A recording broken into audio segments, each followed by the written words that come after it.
বলছিলাম দিক নির্দেশনা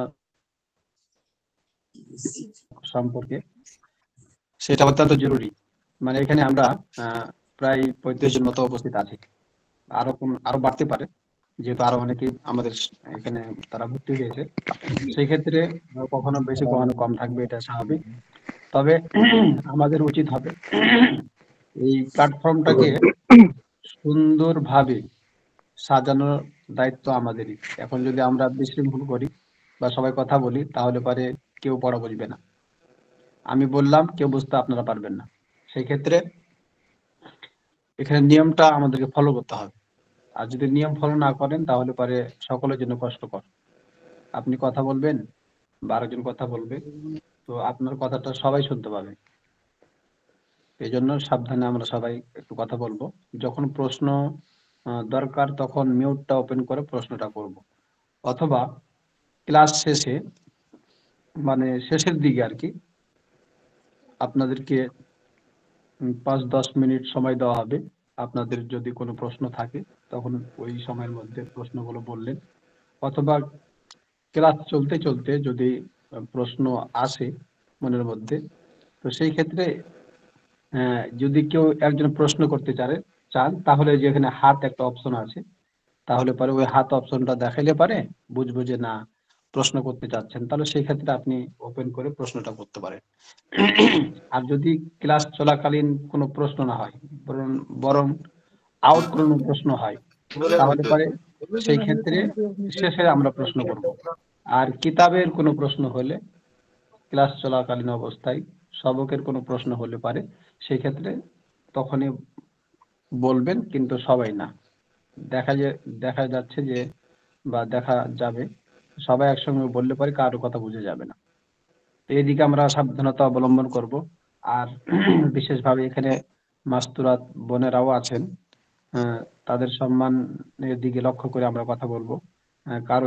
কারোর জন্য, কারোর কথাতে যেন কেউ আঘাত না পায়। বিশেষভাবে মাস্তুরাত বোন যারা আপনারা আছেন, তারা কখনোই আপনারা ভিডিও ওপেন করবেন না, আর আপনারা সাউন্ডও করবেন না। আপনাদের আপনাদের আইডি সবসময় মিউট থাকবে। আপনাদের কোনো প্রশ্ন করার থাকলে আপনারা ইনকল মেসেজে দিতে পারেন, অথবা হোয়াটসঅ্যাপ গ্রুপে আপনারা লিখতে পারেন। সেই ক্ষেত্রে আপনি ওখান থেকে উত্তরটা পেয়ে যাবেন। এইদিকে আমরা সবাই লক্ষ্য রাখার চেষ্টা করব। আর কিতাবের যেইভাবে পড়ানো হয়, সবাই ওইভাবে পড়ার চেষ্টা করব ইনশাআল্লাহ। আপনারাও এই কিতাব থেকে ইলম হাসিল করে উপকৃত হতে পারবেন, আশা করা যায় ইনশাআল্লাহ।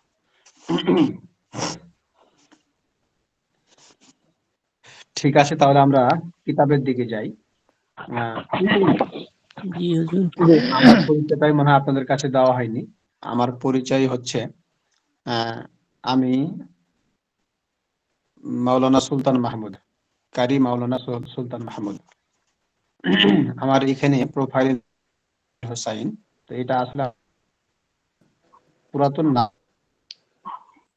আমাদের বাড়িতে পরিচিত আমি, কিন্তু কাগজ কলমে এবং আমি যে সমস্ত জায়গাতে লেখাপড়া করেছি, সব জায়গাতে আমার নাম সুলতান মাহমুদ। এই জন্য আমরা যেটা বলতেছিলাম, সেটা হচ্ছে যে আমার পরিচয়টা হচ্ছে যে, আমি আমাদের বাংলাদেশ চাঁপাইনবাবগঞ্জে অবস্থিত যে জেলা, এই জেলায় আমার জন্ম। আমাদের চাঁপাইনবাবগঞ্জ মহল্লা আর কি। এই মহল্লা আপনাদের যে বড় হুজুর আছেন মোহতামিম সাহেব, ওনার যে মাদ্রাসার অফলাইন মাদ্রাসা, তো আমি এখানে খেদমতে আছি। আল্লাহ তাআলা আমাকে খেদমত করিয়ে নিচ্ছেন ওখানেও। আর সাথে সাথে ওনাদের যেটা গ্রামের মহল্লা, বা ওনাদের মহল্লার মসজিদের আমি ইমাম ও খতিব। আমি আলহামদুলিল্লাহ আমার যতটুকু সাধ্য আছে, আপনাদেরকে আমার শিক্ষাগত বিষয়ের দিক দিয়ে আপনাদেরকে উপকৃত করার চেষ্টা করব। আপনারাও আমার জন্য দোয়া করবেন, আল্লাহ পাক যেন আমাকে আপনাদের ইলমে দ্বীন শিক্ষার পেছনে খেদমত করার তৌফিক দান করেন। আমিন। এইটি একটি বাংলা কিতাব, যদিও কিন্তু এই কিতাবটি মাসাইল সম্পর্কে লিখিত। মাসালা, মাসাইল এগুলো নিয়ে আলোচনা করা হবে। এটা একটি জরুরি কিতাব। এই কিতাবটা পড়লে পরে ইনশাআল্লাহ আপনার মাসালা মাসাইল সম্পর্কে অনেক জ্ঞান বেড়ে যাবে। আপনি কিতাব শেষ হতে না হতে আপনি দেখবেন যে আপনি অনেক বিষয়ে পারদর্শী হয়ে যাবেন ইনশাআল্লাহ, যদি আপনি পড়েন। আর না পড়লে ভাই, আপনি যতই কিতাব শেষ করেন আপনি পারদর্শী হতে পারবেন না। এই জন্য শর্ত হলো যে আপনাকে পড়তে হবে। আর বাংলা কিতাব যেহেতু, আপনি একটা সবক যদি 3-4 বার 5-7 বার পড়েন, বাস অটোমেটিক আপনার জেহেনে চলে আসবে। এই জন্য আপনার কর্তব্য হলো আপনাকে পড়তে হবে। আর যদি আপনি না পড়েন তাহলে পারে কিতাব শেষ হয়ে যাবে, আপনি উপকৃত হতে পারবেন না। এই জন্য সবার কাছে আমার করজোড়ে আরজ থাকবে যে আপনারা সবাই এই কিতাবটা, বাংলা যেহেতু এই জন্য আপনারা অফ টাইমে 2-1 বার করে পড়ে নেবেন, ইনশাআল্লাহ যথেষ্ট হবে। ঠিক আছে, আমরা তাহলে কিতাব বের করি সবাই। আর যাদের কাছে কিতাব নাই তারা মোবাইলের স্ক্রিনে খেয়াল করেন, ইনশাআল্লাহ কিতাবটা আপনাদের কাছে ভাসতে থাকবে। অথবা যাদের কাছে আহ, মানে কিতাব নাই, তারা আপনারা পিডিএফ ফাইলটাও ওপেন করে নিতে পারেন। আজকের কিতাবের নাম আপনারা সবাই জানেন, এসো ফিক শিখি। এসো ফিক শিখি আমরা আলোচনা করতেছিলাম এই কিতাবের। তো আমরা ইনশাআল্লাহ আজকেও শুরু করি। আমার স্ক্রিন তো আপনারা দেখতে পাচ্ছেন এখন সবাই। জি হুজুর।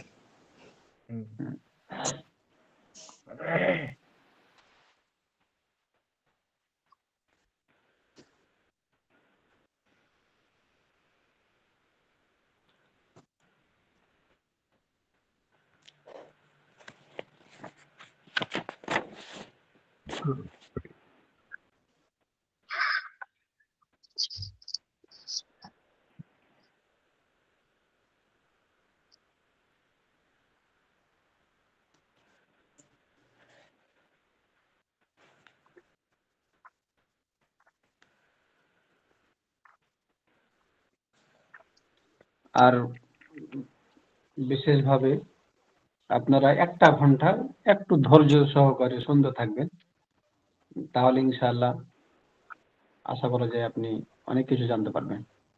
1টাই ঘন্টায় তো বেশি না। রাত্রে 1টা ঘন্টায় 24 ঘন্টার মধ্যে 1টা ঘন্টা মনে করেন যে আপনি একবারে আল্লাহকে দিয়ে দিলেন।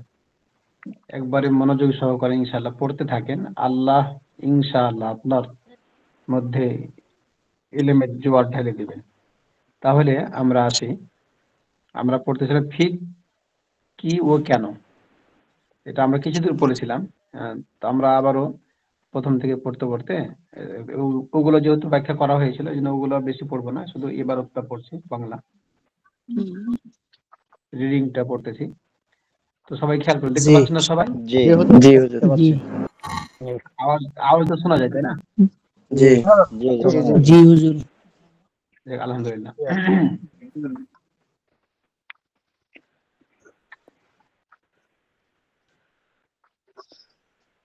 ঠিক আছে, তাহলে শুরু করতেছি। তাহলে জি হুজুর, এই অ্যাপটার নাম কি? জি, অ্যাপস এর নাম কি এটা? এটা আপনাদের ওই যে প্ল্যাটফর্মের আপনার ওয়েবসাইটে পাওয়া যাবে। এই প্ল্যাটফর্মের ওয়েবসাইটে পাওয়া যাবে, সেখানে লেখা থাকবে এসব ফিক শিখি, অথবা এই গ্রুপে তো লিংক দেওয়া থাকতে পারে। আর যদি লিংক দেওয়া থাকে সেখান থেকে আপনি ডাউনলোড করতে পারবেন, অথবা এখানে লিংক দেওয়ার জন্য বলে দিচ্ছি, অসুবিধা নেই। এই কিতাবের হ্যাঁ, এসব ফিক শিখি কিতাবের পিডিএফ ফাইলের লিংকটা গ্রুপে দিয়ে দিলেও ভালো হয়, দিয়ে দেবে ইনশাআল্লাহ। আচ্ছা ঠিক আছে ভাই, এদিকে খেয়াল করে সবাই। আবার দেখা যাবে যে গত সপ্তাহের মতো বেশি সময় পাওয়া যাবে না।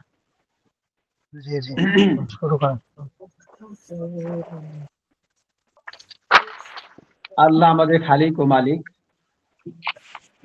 আমরা মুসলিম, ইসলাম আমাদের দিন ও শরিয়ত।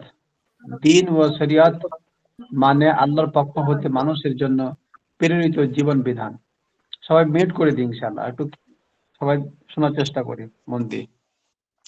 আল্লাহর বান্দা হিসেবে আমাদের জীবনে একমাত্র উদ্দেশ্য হলো আল্লাহর অনুগত্য করে আল্লাহকে সন্তুষ্ট করা, আল্লাহর আদেশ ও সকল আমলের মাধ্যমে আমরা আল্লাহর প্রতি আনুগত্য প্রকাশ করি। শরীয়তের পরিভাষা সেগুলোকে ইবাদত বলা হয়। বলে ইবাদত কয়েক প্রকার, যথা সালাত, সিয়াম, জাকাত ও হজ, আরো ইত্যাদি ইত্যাদি আর কি। তাহলে ইবাদত হচ্ছে এগুলোকে বলা হয়। আমরা আহ, আমরা সমাজ জীবনে বাস করি। মানুষ হিসাবে মানুষের সঙ্গে আমাদের বিভিন্ন লেনদেন হয়, বিভিন্ন রকম সম্পর্ক হয়, যেমন বেচা কিনা, বিবাহ, তালাক ও মামলা বিচার। শরীয়তের পরিভাষায় এগুলোকে মুআমালাত বলা হয়। মানে সমাজে চলতে গেলে যা যা দরকার প্রত্যেকটা বিষয়কে বলা হয় মুআমালাত। তারপরে দেখেন, ইবাদত ও মুআমালাত এর জন্য ইসলামী শরীয়তে রয়েছে পূর্ণাঙ্গ আহকাম ও বিধান। তাহলে ইবাদতের সম্পর্কেও আল্লাহ রাব্বুল আলামিনের পক্ষ থেকে পরিপূর্ণ বিধিবিধান রয়েছে, মুআমালাতের ক্ষেত্রেও পরিপূর্ণ বিধিবিধান রয়েছে। তাহলে ইসলামের বাইরে কোনো জিনিস নাই। ইবাদতের ক্ষেত্রে যেমন পূর্ণাঙ্গ ইসলামে দিয়েছেন কিনা, ঠিক অনুরূপ ভাবে মুআমালাত, সমাজের মানুষের সাথে বসবাসের ক্ষেত্রে যে লেনদেন হয় সেই ক্ষেত্রেও আল্লাহ রাব্বুল আলামিনের পক্ষ থেকে পূর্ণাঙ্গ বিধান আল্লাহ তাআলা আমাদের কাছে পাঠিয়েছেন। তাহলে মুআমালাত আর ইবাদত এর জন্য শরীয়তে রয়েছে পূর্ণাঙ্গ আহকাম ও বিধান। যে শাস্ত্র অধ্যয়ন করলে ইবাদত ও মুআমালাত সম্পর্কে শরীয়তের পূর্ণাঙ্গ আহকাম ও বিধিবিধান জানা যায়, সে শাস্ত্রকে ইলমুল ফিকহ বলে। তাহলে ফিকহ কাকে বলে এটা আপনারা বুঝতে পারলেন তো? বুঝতে পারছি। হ্যাঁ, তাহলে ফিকহ কি ও কেন, তাহলে এখানে ফিকের ইলমে ফিকহ শব্দের বা বিষয়টাকে আমাদের সামনে এই কিতাবওয়ালা সুন্দরভাবে তুলে ধরেছেন। এটাকে হচ্ছে ইলমে ফিকহ বা ফিকাহ শাস্ত্র বলে। বুঝতে পারছেন সবাই? ঠিক আছে, পরবর্তীতে আমরা আসি। এই পর্যন্ত গত সপ্তাহে আমরা আলোচনা করেছিলাম, এখন সামনের দিকে আসতেছি। শরীয়তের যাবতীয় আহকাম ও বিধানের উৎস চারটি। খেয়াল করুন সবাই ভালো করে, না তো অনেক সময় বুঝে আসবে না। একটু খেয়াল হলে অনেক সময় বুঝের মধ্যে পরিপূর্ণতা আসবে না। শরীয়তের যাবতীয় আহকাম ও বিধানের উৎস চারটি: কোরআন, সুন্নাহ, ইজমা, কিয়াস। তাহলে দেখেন, তাহলে শরীয়তের আহকাম মানে বিধিবিধানের উৎস হচ্ছে চারটি। সেগুলো চার জায়গা থেকে পাওয়া যায়। একটা হচ্ছে কোরআন থেকে পাওয়া যায়, তাহলে এর উৎস অর্থাৎ যে দলিল আদিল্লাহ, এটাকে আমরা সহজ ভাষায় বললে পারে এটাকে দলিল বলা হবে। দলিল যদি আমরা খুঁজতে যাই তাহলে আমরা কি করি, কোরআনের দলিল খুঁজি, তাই না? তারপরে কোরআনে না পেলে আমরা কোথায় খুঁজি, সুন্নাতে খুঁজি, অর্থাৎ হাদিসে খুঁজি আমরা। তাহলে কোরআনে খুঁজি আমরা এক জায়গায়, 2 নম্বর হচ্ছে সুন্নাতে অর্থাৎ রাসূল সাল্লাল্লাহু আলাইহি ওয়াসাল্লামের হাদিসের মধ্যে আমরা খুঁজি। আর কোরআনেও পাওয়া গেল না, হাদিসেও পাওয়া গেল না, তখন আমরা ইজমার দিকে তাকাই। ইজমা কাকে বলা হয়, ইজমা সম্পর্কে নিচে বিস্তারিত ভাবে আসবে। ইজমা কাকে বলা হয়, তো ইজমা আমি সংক্ষিপ্ত ভাবে বলছি যে ইজমা বলা হয় সর্বসম্মতিক্রমে যে মতটা, সে মতকে বলা হয় ইজমা। অর্থাৎ সাহাবা ইজমাইনদের ইজমা হতে পারে, ওলামা ইকরামদের ইজমা হতে পারে বিভিন্ন বিষয়ে। যদি 100 জন আলেম একটা বিষয়ে সিদ্ধান্ত নেয়, সেই বিষয়টাকে ইজমা বলা হবে। তো ইজমা যদি একটা বিষয়ে কোরআনে পাওয়া গেল না, হাদিসে পাওয়া গেল না, তাহলে 100 জন আলিম অথবা 10 জন আলিম একসঙ্গে বসে যেটা ডিসিশন নেবে, সিদ্ধান্ত নেবে, সেই সিদ্ধান্তকে ইজমা বলা হবে। তো ইজমা সম্পর্কে পরিপূর্ণভাবে ওয়াকিফাল করা হবে, নিচের দিকে আসবে। এই যে ভাই কার ওখানে আওয়াজ হচ্ছে, আওয়াজ আওয়াজ না করি,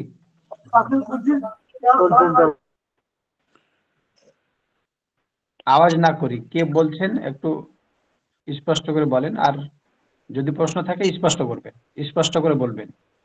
আর প্রশ্ন না থাকে তাহলে মিউট করে রাখেন। হুজুর এখানে আপনার এই যে ইজমার ক্ষেত্রে আপনার কোন রকমের আলেম হতে হবে এখন?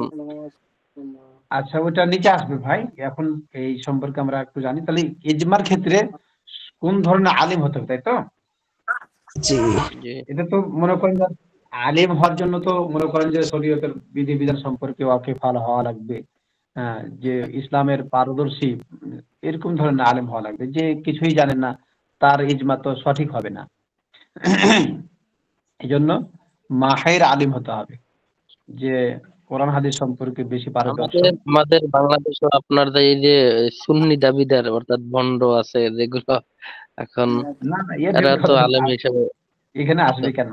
এদের ইজমা তো আমাদের গ্রহণযোগ্যতা না, যেহেতু এরা মানে আমাদের আহলে সুন্নাত এটা ওয়াল জামাতের মতদর্শ থেকে তার বাইরে, এই জন্য তাদের ইজমা ধরা যাবে না।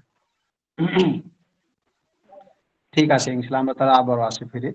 তো সুন্নাহ, কোরআন, সুন্নাহ, ইজমা, কিয়াস। কিয়াসটা হচ্ছে যে কোরআন হাদিস থেকে ইস্তেমবাদকৃত যে মাসাইল গুলো, এগুলোকে বলা হয় কিয়াস। তাহলে কোরআন হাদিসকে সামনে রেখে যে সিদ্ধান্ত উপনীত হয় মুজতাহিদগণ, সেটাকে কিয়াস বলা হয়। তাহলে ইজমা, কিয়াস, কোরআন হাদিস, ইজমা, কিয়াস থেকে দলিল পেশ করতে হবে, তাহলে পারে কোন জিনিস একটা ওই ওটা গ্রহণযোগ্যতা তার ফিরে আসবে, তার মধ্যে গ্রহণযোগ্যতা পাওয়া যাবে। আর এগুলোর মধ্যে থেকে কোনো দলিল পাওয়া গেল না, না কোরআনের মধ্যে পাওয়া গেল, না হাদিস থেকে বা সুন্নাহ থেকে পাওয়া গেল, না ইজমা থেকে পাওয়া গেল, না কিয়াস থেকে, তাহলে এই চারটার কোনো জায়গা থেকে কোনো দলিল পাওয়া যায়নি কোনো বিষয়ে, তাহলে পারে সেই বিষয়টা এটা গ্রহণযোগ্য না, ওটা বরং পরিত্যক্ত হবে। কেননা এটা এই চার জিনিসের মধ্যে থেকে পাওয়া যায়নি। মনে করেন যে কেউ, হ্যাঁ, ভণ্ডপীর আছে, তার নিজের মসলাক চালিয়ে দিল, তিনার মতদর্শী তিনার একটা মত চালিয়ে দিল, যেটা কোরআনে নাই, হাদিসে নাই, ইজমা কিয়াসেও নাই, তাহলে এই মতামতটাই গ্রহণযোগ্য হবে না। কেন? যে এগুলো কোরআন হাদিসের মধ্যে নাই। এই জন্য এই চার জিনিসের মধ্যে থেকে হওয়া লাগবে। এরপরে আসেন, ইজমা ও হুজুর কিয়াসের ভিত্তি আমার হলো কাছে কোরআন ও হাদিসের ও সুন্নাহ। হ্যাঁ বলেন ভাই। কিয়াসটা আরেকবার একটু বলেন তো। আচ্ছা, কিয়াস হলো যেখানে বলছে দেখেন ওইটাই, আপনাদের কিয়াসটা কি জিনিস এখানে বলতেছে, এই যে দেখেন পড়তেছি, ইজমা ও বলেন তো, কিয়াসের কোনো ভাষা নাই তো, বললে ভালো হয়, এরকম বললে ভালো হয়। বলেন তো, কোনো আচ্ছা, ওস্তাদের তো বলা যায় না, না বললে ভালো হয়। আ- একটু ঠিক আদব আছে, রক্ষা ঠিক করবো আছে, সবাই, দয়া সবাই করে। সবাই একটু খামোশ হয়ে যায়। ঠিক আছে সবাই, আমরা এখানে অনেকে জেনারেল আছি, অনেকে আবার হাফেজ সাহেবও আছি, অনেকে আবার অন্য অন্য উচ্চ শিক্ষিত লোকও আছে। ইনশাল্লাহ সবাই আমরা একটু মার্জিত ভাবে কথা বলার চেষ্টা করবো ইনশাল্লাহ। অ্যাকচুয়ালি হুজুর সব আমাদের দিকে ভাষার টানটা একটু এরকমই হয়, এটা আমি অসম্মান করার জন্য বলি নাই। আচ্ছা, অসুবিধা না, আমি কিছু মনে করিনি। আর এটা অনেকে হইতে পারে, যেহেতু আহ ঠিক আছে, অসুবিধা নাই। আচ্ছা, তাহলে ইজমা যেটা বললেন, কিয়াস যেটা বলছিলেন, আচ্ছা কিয়াস হচ্ছে যে মুজতাহিদগণ যেটা কোরআন হাদিসকে সামনে রেখে গবেষণা করে যেই আম, সিদ্ধান্তটাকে যে সিদ্ধান্তে উপনীত হয় মুজতাহিদগণ, অর্থাৎ যারা কোরআন হাদিস সম্পর্কে গভীর মাহির, যাদের এলেম আছে, তারা কোরআন হাদিসকে সামনে রেখে গবেষণা করে একটা সিদ্ধান্তে উপনীত হলে ওই সিদ্ধান্তটাকে কিয়াস বলা হয়। আচ্ছা, এটা কিয়াসের সংজ্ঞা বলবে, হ্যাঁ, কিয়াসের সংজ্ঞা নিচে আসবে, আমরা পেয়ে যাবো এটা। তারপরও এখানে আমরা খেয়াল করি, ইজমা ও কিয়াসের ভিত্তি হলো কোরআন ও হাদিস। বুঝতে পেরেছেন কি?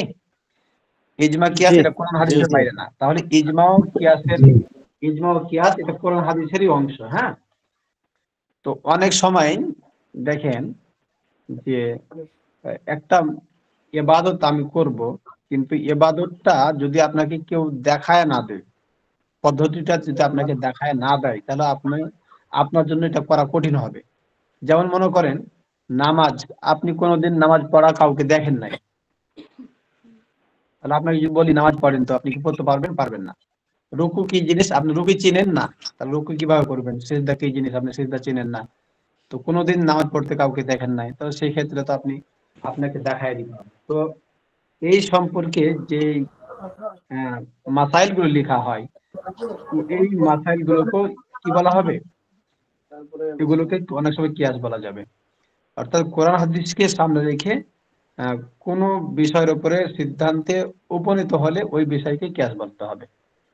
আচ্ছা, সামনে আসছে। তাহলে ইজমা ও কিয়াসের ভিত্তি হলো কোরআন ও হাদিস। কোরআন সুন্নাহ। কোরআন ও সুন্নাহ। সুতরাং বলা যায় যে কোরআন ও সুন্নাহই হলো শরিয়তের আহকাম ও বিধানের মূল উৎস। বুঝতে পেরেছেন কি? কোরআন ও সুন্নাহই হলো শরিয়তের কি মূল উৎস। আচ্ছা, এরপরে আসি আমরা যে কোনো হুকুম ও বিধানের পিছনে উপরোক্ত চারটি উৎসের কোন একটি সমর্থন অবশ্যই থাকতে হবে। এছাড়া কোন হুকুম ও বিধান শরীয়তে গ্রহণযোগ্য নয়, যেটা কিছুক্ষণ আগে বলা হলো। ঠিক আছে, মানে যে প্রশ্নগুলো আপনারা করবেন ইনশাআল্লাহ পেয়ে যাবেন এখানে। একটু ধৈর্য সহকারে শুনেন, যদি না পান তখন জিজ্ঞাসা করবেন। হ্যাঁ, জি হুজুর। আচ্ছা ঠিক আছে। তাহলে যে কোনো হুকুম ও বিধানের পেছনে উপরোক্ত চারটি উৎসের কোনো একটি সমর্থন অবশ্যই থাকতে হবে। এছাড়া কোনো হুকুম ও বিধান শরীয়তে গ্রহণযোগ্য নয়। খেয়াল করে সবাই, শরীয়তের চার উৎস থেকে আহকাম ও বিধান আহরণ করা সে বা তারপরে কি দেওয়া আছে, সবার পক্ষে সম্ভব নয়। খেয়াল করেন, সবার পক্ষে সম্ভব না। শরীয়তের চার উৎস থেকে আহকাম ও বিধান আহরণ করা সবার পক্ষে সম্ভব নয়। আল্লাহ যাকে কোরআন ও সুন্নাহর সুগভীর ইলম ও প্রজ্ঞা দান করেছেন এবং ইলমের নূর ও তারপর কি হয়েছে অন্তর জ্ঞান দান করেছেন, তার পক্ষেই শুধু অন্তর্জ্ঞান। কোরআন, হ্যাঁ অন্তর্জ্ঞান, হ্যাঁ অন্তর্জ্ঞান এবং এলেমের নূর ও অন্তর্জ্ঞান দান করেছেন, তার পক্ষেই শুধু কোরআন ও সুন্নাহ থেকে আহকাম ও বিধান আরোহণ করা সম্ভব। তাহলে কোরআন হাদিসের জ্ঞান ছাড়া পারবে ভাই? পারবে না, কখনোই সম্ভব না। ওই যে কিছুক্ষণ আগে যে ভাই প্রশ্ন করতেছিলেন যে আহকাম এই কিয়াস বা ইজমা, তাহলে বা ওই সুন্নিদের কিয়াসটা কি হবে? ভাই যার ওখানে আওয়াজ হচ্ছে একটু মিউট করে দেন। আব্দুল ভাই বন্ধ করেন ভাই। হ্যাঁ, তাহলে ওই যে সুন্নিদের কিয়াস মানে যাদের ইলম নাই, তারা যদি কি করে কিয়াস করে, তাহলে তাদের কিয়াসটা কি হবে না, গ্রহণযোগ্য হবে না। এখানে যে কথাটা বললো কিয়াস করার জন্য কি লাগবে, এখানে খেয়াল করেন, কিয়াস করার জন্য কি লাগবে, আল্লাহ যাকে কোরআন ও সুন্নাহর সুগভীর ইলম ও প্রজ্ঞা দান করেছেন এবং ইলমের নূর ও অন্তর্জ্ঞান দান করেছেন, তার পক্ষেই শুধু কোরআন ও সুন্নাহ থেকে আহকাম ও বিধান আরোহণ করা সম্ভব। তিনি হলেন মুজতাহিদ। বুঝতে পেরেছেন? তিনি হলেন কি মুজতাহিদ। কারণ মুজতাহিদ হওয়ার জন্য কি সবাই যোগ্যতা রাখে ভাই? হ্যাঁ, মুজতাহিদ হওয়ার জন্য সবাই যোগ্যতা রাখে না। এমনকি ছোটখাটো আলেম যারা আছেন, ইনারাও কি না মুজতাহিদ হওয়ার যোগ্যতা রাখে না। এর জন্য খুব গভীর জ্ঞান লাগবে, অনেক এলেম এর পাণ্ডিত্য অর্জন করতে হবে। 4 জন প্রসিদ্ধ মুজতাহিদের নাম এই। তাহলে এরকম 4 জন প্রসিদ্ধ মুজতাহিদের নাম হচ্ছে এই: ইমাম আবু হানিফা রহমতুল্লাহি আলাই, ইমাম মালিক রহমতুল্লাহি আলাই, ইমাম শাফি রহমতুল্লাহি আলাই ও ইমাম আহমদ বিন হাম্বল রহমতুল্লাহ আলাই। এনারা উল্লেখযোগ্য। বুঝতে পেরেছেন? এনারা হচ্ছে উল্লেখযোগ্য ইমাম বা উল্লেখযোগ্য মুজতাহিদ। আচ্ছা, খেয়াল করে শুনেন ইনশাআল্লাহ, কথাগুলো খুব গুরুত্বপূর্ণ কথা। এই যে নিচে আসবে ইজমা, তারপরে কিয়াস আসবে, সবগুলো আসবে আস্তে আস্তে। আচ্ছা, একজন ইমাম কোরআন ও সুন্নাহ থেকে যত আহকাম ও বিধান আরোহণ করেছেন সেগুলোকে মাযহাব বলে। বলেন তো, এখন মাযহাব নিয়ে আমরা মারামারি করি না? তাহলে এখানে বিষয়টা ভালো করে বুঝেন। এখানে যে কথাটা বলা হলো, মাযহাবটা আরেকবার বলেন। হ্যাঁ, এটা আরেকবার বলতেছি। একজন ইমাম কোরআন ও সুন্নাহ থেকে যত আহকাম ও বিধান আরোহণ করেছেন সেগুলোকে মাযহাব বলে।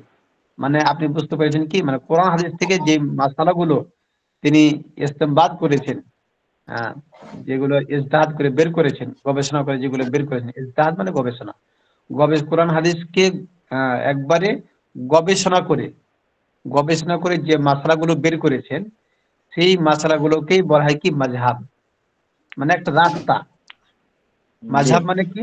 মাযহাব মানে হচ্ছে একটা রাস্তা, রাস্তা পথ দেখানো, পথ একটি রাস্তা। পথ দেখানো।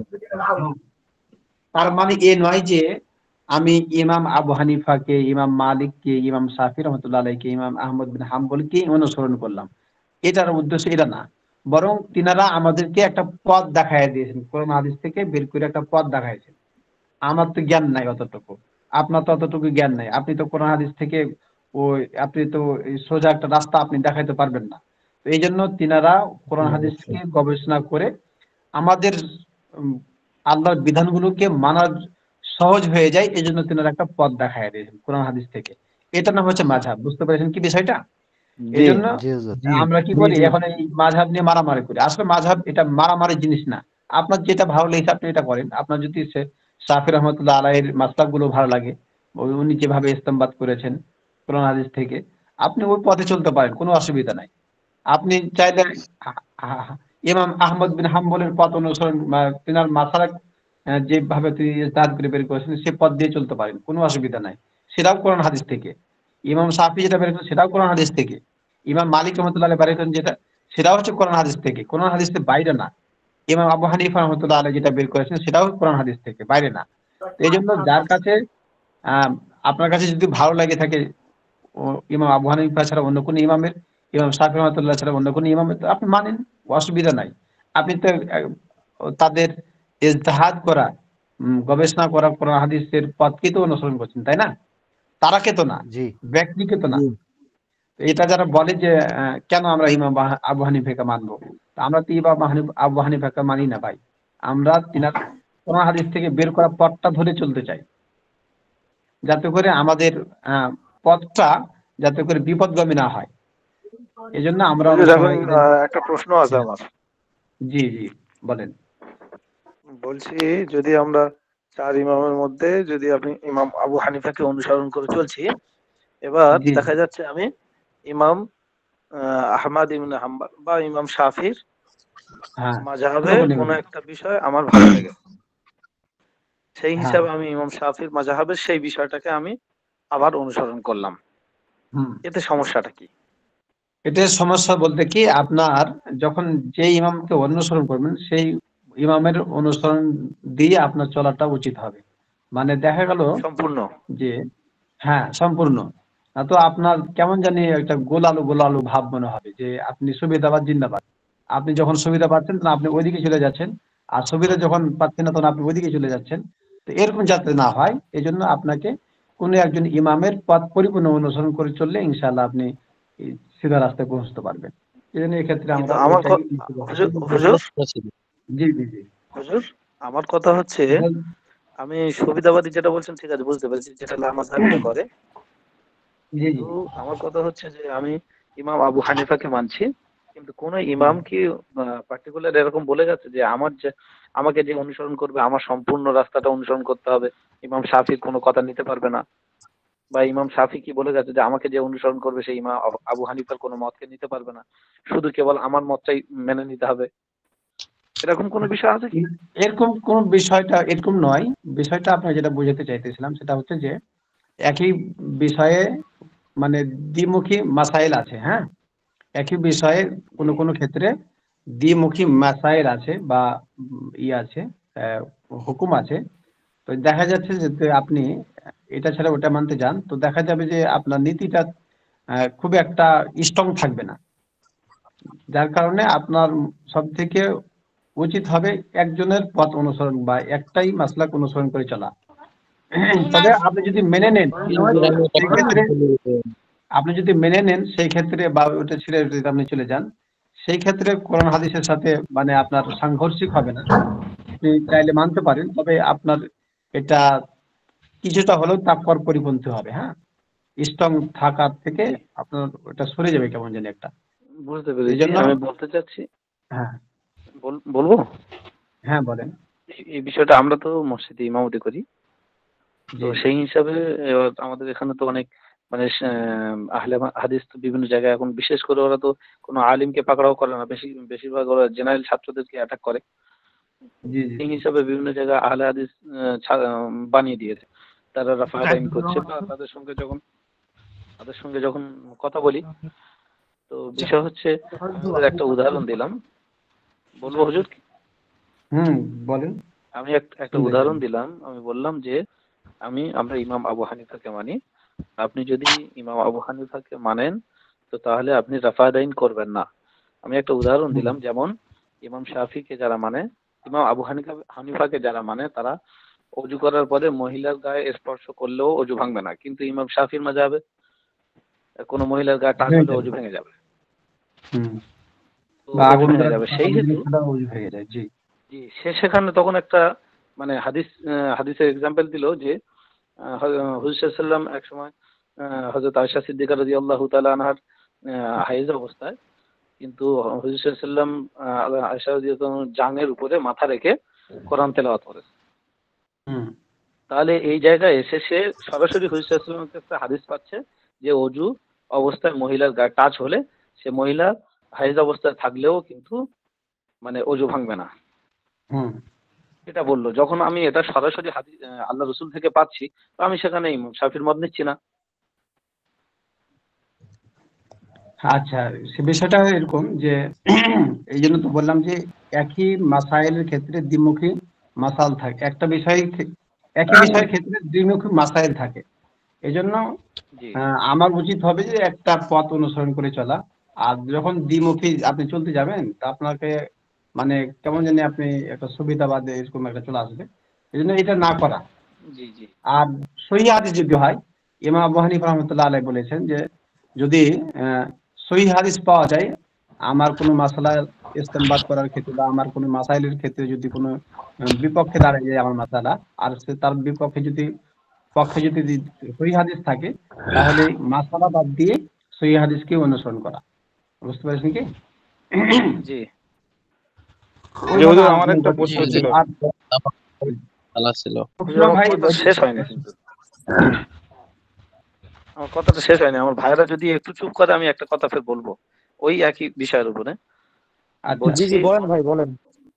বলছি যে একটা বিষয়, আপনি যখন ইমাম আবু হানিফাকে মানছি, বা আমরা যখন ইমামদের মত অনুসরণ করে চলার সিদ্ধান্ত গ্রহণ করেছি, তখন কিন্তু বিষয়টা কি, আপনি আমাকে যেভাবে বোঝাচ্ছেন আমি এই বিষয়টা বুঝলাম। ঠিক তদ্রূপ, যেমন আমি মুসলিম ছেলে, আপনার কাছে আমি কোনো প্রশ্ন করলে আপনি যদি কোরআন হাদিস থেকে দলিল দেন, আমি মেনে নেব। কিন্তু আপনাকে একজন খ্রিস্টান যদি আপনাকে বলে যে আমি ইসলাম কেন গ্রহণ করব, তখন যদি আপনি বলেন কোরআন এই বলেছে, সে তো কোরআনই মানে না, তাহলে তার কাছে উপযুক্ত অন্য কি উদাহরণ দিতে পারবো? জি জি, যে সে তো আহলে হাদিসরা তো ইমামই মানে না, তো ইমাম মানে না, তার কাছে আমি অন্য কি উদাহরণ দিয়ে তাকে বলবো যে ইমাম যদি তুমি মানবে না, ঠিক আছে সাইডে রাখলাম, বাকি তুমি এটাকে অনুসরণ করতে গেলে তখন আপনার এটা করতে হবে। ঠিক। এই জন্য ভাই যে কিছু লোক আছে, আপনি হাজারো চেষ্টা করলে বুঝাতে পারবেন না। তো আপনার যতটুকু, তাকে তো বোঝাতে হবে, সে খ্রিস্টান, সে তার ধর্ম বোঝে, আমার ধর্ম বুঝবে না। আমি যদি বলি কোরআনে সঠিক বলেছে, এইটাই সঠিক, সে ভাববে কেন কোরআনটা সঠিক? সে তো ভাবছে তার ধর্মটাই সঠিক। ঠিক ঠিক। তো ঠিক আহলে হাদিসদের ক্ষেত্রে এরকম, ও যেটা করছে ও ভাবছে যে এটাই সঠিক, কিন্তু তাহলে গোড়ায় হাত দিতে হবে। আহলে হাদিস এসছে কোত্থেকে, উৎপত্তি কোত্থেকে, লামাজাবিদের এই বিষয়গুলো পুরো স্পষ্ট তথ্য আমাদের কাছে যদি দলিল ভিত্তিক কিছু থাকে, তো তবে ওদের সঙ্গে কথা বলা আমাদের জন্য গ্রহণীয় হবে। কেন? তখন ওরা বুঝবে যে বিষয়টা না অরিজিনালি অমুক জায়গা থেকে এরকম ভাবে হয়ে এসছে। কিন্তু কোরআন হাদিস দিয়ে যখন বলছি ইমামদের মত, তো ইমামদের মত বললে ওরা ইমামই তো মানে না। আচ্ছা ঠিক আছে, ইনশাআল্লাহ এই বিষয়গুলো নিয়ে ওই যেহেতু ক্লাস চলছে, ইনশাআল্লাহ তাহলে আমাদের পড়াটা একটু পিছিয়ে যাবে। তো আপনার কথাটা বুঝে গেছি ইনশাআল্লাহ। তো কিছু আহলে হাদিস ভাই আছে, আপনি জীবনে ওকে বুঝাতে পারবেন না, যতই কোরআন হাদিস থেকে দলিল দেন আপনার মতো করে, সে বুঝবে না, তার মাথা ওয়াশ করা আছে। তাদের সাইক যেটা বলছে সেটাই সঠিক, আর আপনি যেটা বলবেন সেটা ঠিক ওদের কাছে মনে হয়। এই জন্য তাদের কাছে যতটুকু বলার, যদি গ্রহণ করে তার জন্য উপকার, গ্রহণ যদি না করে তার জন্য এটা অনুপকার। এই জন্য ভাই এটা নিয়ে আমরা ফিতনা করব না, ফিতনাটা অনেক বড় খারাপ জিনিস এটা। এই জন্য যতটুকু পারা যায় সাধ্যের মধ্যে তাদেরকে বোঝানোর চেষ্টা করা, বুঝলে ভালো, আলহামদুলিল্লাহ, না বুঝলে তো আপনার দায়িত্ব তো পরিপূর্ণ হয়ে গেছে, আপনাকে তার কেউ এ বিষয়ে জিজ্ঞাসা করা হবে না ইনশাআল্লাহ। ঠিক আছে, আমরা পড়ি আর কিছু আমরা জানার চেষ্টা করি এখান থেকে। হুজুর আমার একটা আচ্ছা, প্রশ্ন ছিল এবারে প্রশ্ন কেউ না এই করি বিষয়ে এই বিষয়ে প্রশ্ন বললাম না যে আমি প্রশ্নগুলো যদি 5-10 মিনিট শেষের সময় দিকে দেবো, হয় ভালো হয়। মানে প্রশ্নগুলো এখন ক্লাসের প্রশ্ন পরে করলে তো করলে ভালো পড়ানো যাবে না, শেষ হবে না, এত প্রশ্ন ভাই করলে। এত প্রশ্ন করলে পড়বো কখন? এত প্রশ্ন করলে পড়া যাবে না ভাই। হুজুরকে মেসেজ করে বলেন সবাই ভাই, একটু সমস্যা হয়ে যায় পুরো টাইম ইনশাআল্লাহ। না হলে তো হবে না। চলবে না। পার্সোনালি আচ্ছা, বলিয়েন, ঠিক ক্লাস আছে। শেষে প্রশ্ন করবেন। যদি হুজুর আপনি চালু করেন। ক্লাস শেষে মানে প্রশ্ন করা যায়, তাহলে সেক্ষেত্রে আপনি ওখানে করেন। মানে পড়া চলাকালীন এত প্রশ্ন করলে তো পড়া আগাবে না। জি জি জি। আর যেহেতু সপ্তাহে একদিন ক্লাস কিতাবের, বুঝতে পেরেছেন ভাই, এই জন্য যদি যত প্রশ্ন করবেন আপনাদের কিতাব তত কম আগাবে। এই জন্য চেষ্টা করবো যে ক্লাসের শেষের দিকে আমরা প্রশ্নগুলো করার চেষ্টা করব, যাতে করে আমাদের কিতাবটা আগাইতে থাকে সামনে। তো ঠিক আছে ইনশাল্লাহ, কেউ মনে কিছু কষ্ট নেবেন না, আপনার ধৈর্য সহকারে থাকেন, ইনশাল্লাহ অনেক কিছু জানা যাবে। আচ্ছা ঠিক আছে, তারপর দেখেন এভাবে চার ইমামের চার মাযহাব, যারা মুজতাহিদ নয়, আল্লাহ যাদেরকে ইজতিহাদের যোগ্যতা দান করেন নি, তাদের কর্তব্য হলো ইমামের মাযহাব অনুসরণের মাধ্যমে শরীয়তের উপর আমল করা। এখানে যেটা বললো ভাই, যারা মুজতাহিদ নয়, যেমন আমরা মুজতাহিদ না, তাই না, আল্লাহ যাদেরকে ইজতিহাদের যোগ্যতা অর্থাৎ যোগ্যতা দান করেননি, তাদের কর্তব্য হলো ইমামের মাযহাব অনুসরণের মাধ্যমে শরীয়তের উপর আমল করা। তাহলে আপনার যে যে মাসলাক ভালো লাগে সেই মাসলাক আমল করেন, অসুবিধা নাই। তারা হলো মুকাল্লিদ। আমরা ইমাম আবু হানিফা রাহমাতুল্লাহ আলাইহির মাযহাব অনুসরণ করি, আমরা ইমাম আবু হানিফা রাহমাতুল্লাহ আলাইহির মুকাল্লিদ। মানে যারা মাযহাব অনুসরণ করেন, মানেন, তাদেরকে বলা হয় মুকাল্লিদ। তিনি সবার বড় ইমাম, তাই তাকে বলা হয় আল ইমামুল আজম, আল ইমামুল আজম বলা হয়। তবে চার ইমামকেই আমরা হকপন্থী মনে করি এবং সবাইকে সম্মান ও শ্রদ্ধা করি। তাহলে ভাই আমরা সব ইমামকে আমরা কি করব? শ্রদ্ধা করব, কাউকে ছোট করে দেখার কোনো সুযোগ নেই। একজন মুজতাহিদ কোন হুকুম ও বিধান প্রথমে কোরআনে তালাশ করেন। ভালো করে খেয়াল করেন ভাই, এখানে অনেক কিছু জানার আছে। একজন মুজতাহিদ কোন হুকুম ও বিধান প্রথমে কোরআনে তালাশ করেন, যদি সেখানে পেয়ে যান তাহলে তা গ্রহণ করেন, কোরআনে খুঁজে না পেলে সুন্নাহ, তাহলে কোরআনে খুঁজে না পেলে সুন্নাহ, তাহলে নবী সাল্লাল্লাহু আলাইহি ওয়াসাল্লামের হাদিসের মধ্যে কি করবেন? এটাকে তালাশ করবেন। এই তালাশ না পেলে কি সুন্নাহ তালাশ করবেন, যদি সেখানে পেয়ে যান তাহলে তা গ্রহণ করেন, যদি সুন্নাহ খুঁজে না পান তাহলে তিনি তালাশ করেন যে সাহাবা ইকরাম রাদিয়াল্লাহু তাআলা আনহুম এ বিষয়ে সর্বসম্মত কোন সিদ্ধান্ত দিয়েছেন কিনা। মনে করেন যে নবী যুগে কোরআনের মধ্যে পাওয়া যায়নি আর নবী সাল্লাল্লাহু আলাইহি ওয়াসাল্লাম হাদিসের মধ্যে পাওয়া যায়নি, তাহলে সাহাবা আজমাইন রাদিয়াল্লাহু তাআলা আনহুম ওই বিষয়ে কি সিদ্ধান্ত দিয়েছেন, ওটার নামই হচ্ছে ইজমা। পরবর্তী যুগে অথবা বর্তমান জামানায় কোন একটা বিষয় সম্পর্কে কি নাই, কোনো সিদ্ধান্ত কোরআন হাদিস থেকে নাই, তাহলে এই বিষয়ে সম্পর্কে ওলামায়ে ইকরাম, হক্কানি ওলামায়ে ইকরাম যে বিষয়ে সিদ্ধান্ত দিবে, এই সিদ্ধান্তকে বলা হয় ইজমা। যেমন এখন অনেক বিষয় আছে, যেমন একটা বিষয়ের কথা বলি আপনাদেরকে, যে বলেন তো আগের যুগে তো বিকাশ ছিল না, তাই না, বিকাশ ছিল না, নগদ ছিল না, ব্যাংকিং সিস্টেম ছিল না। তো এই যে বিষয়গুলো যোগ হয়েছে এখন, এগুলো তো রাষ্ট্র বা পৃথিবী ছুড়ে ফেলতে পারছে না, আর এগুলোর মাধ্যমে যেহেতু আদান প্রদান হয়, তো এই সিস্টেমগুলো কিভাবে পালন করা যায়, এই বিষয়ে যে সিদ্ধান্তটা ওলামায়ে ইকরাম দিয়েছেন ওটাকে বলা হয় ইজমা বর্তমান জামানায়। তা আসেন আমরা একটু পড়ি। যদি সুন্নায় খুঁজে না পাওয়া যায় তাহলে তিনি তালাশ করেন যে সাহাবা ইকরাম এই বিষয়ে সর্বসম্মত কোনো সিদ্ধান্ত দিয়েছেন কিনা। যদি সাহাবা ইকরামের সর্বসম্মত সিদ্ধান্ত পাওয়া যায় তাহলে তিনি সেটা গ্রহণ করবেন। সাহাবা ইকরাম সর্বসম্মত সিদ্ধান্তকে ইজমা বলে। পরবর্তী যুগের ওলামায়ে উম্মত, ভালো করে খেয়াল করেন, এই যে ইজমা সম্পর্কে জিজ্ঞাসা করছিলেন না, এখানে এটা পাচ্ছেন। পরবর্তী যুগে ওলামায়ে উম্মত সর্বসম্মত সিদ্ধান্তকেও ইজমা বলে। তাহলে পৃথিবীতে আরো পরবর্তী যুগ আসবে আমাদের পরে, সেই সময় যে ওলামায়ে ইকরাম থাকবে তাদের সময় যদি কিয়াসে কোনো যখন জটিল বিষয় দাঁড়ায় আর ওই বিষয় সম্পর্কে যদি কোরআন হাদিসে যদি কিছু না পাওয়া যায় তাহলে পারে ওই বিষয়টাকে নিয়ে যে তৎকালীন জমানার ওলামায়ে ইকরাম যে সিদ্ধান্তটা দিবেন ওই সিদ্ধান্তটাই হচ্ছে ইজমা। বুঝতে পারছেন কি? যাতে করে উম্মত গুনাহগার না হয়।